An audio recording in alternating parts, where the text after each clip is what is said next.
কবি জীবনানন্দ দাশের ছোট কবিতা পাঠের মাধ্যমে ঘাস কচি লেবু পাতার মতো নরম সবুজ আলোয় পৃথিবী ভরে গিয়েছে এই ভোরের বেলা।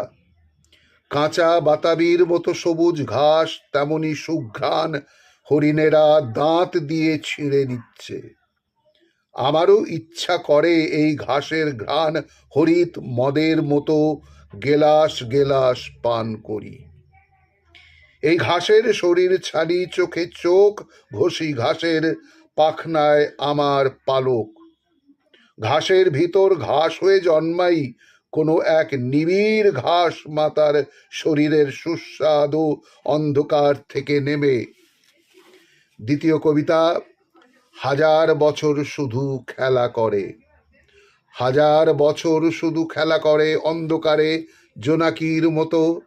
চারিদিকে চিরদিন রাত্রির নিধান, বালির উপরে জ্যোৎস্না দেবদারু ছায়া ইতস্তত।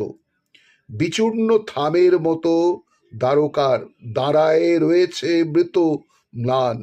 শরীরে ঘুমের ঘ্রাণ আমাদের ঘুচে গেছে জীবনের সব লেনদেন।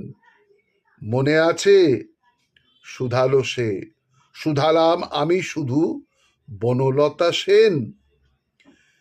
তৃতীয় ছোট্ট কবিতা, হায় চিল।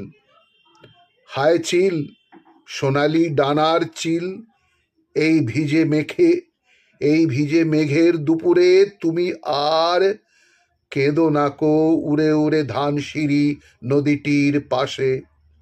তোমার কান্নার সুরে বেতের ফলের মতো তার ম্লান চোখ মনে আসে। পৃথিবীর রাঙা রাজকন্যাদের মতো সে যে চলে গেছে রূপ নিয়ে দূরে। আবার তাহারে কেন ডেকে আনো?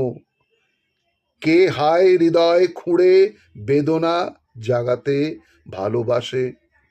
হায় চিল, সোনালি ডানার চিল, এই ভিজে মেঘের দুপুরে তুমি আর উড়ে উড়ে কেঁদো নাকো ধানসিঁড়ি নদীটির পাশে।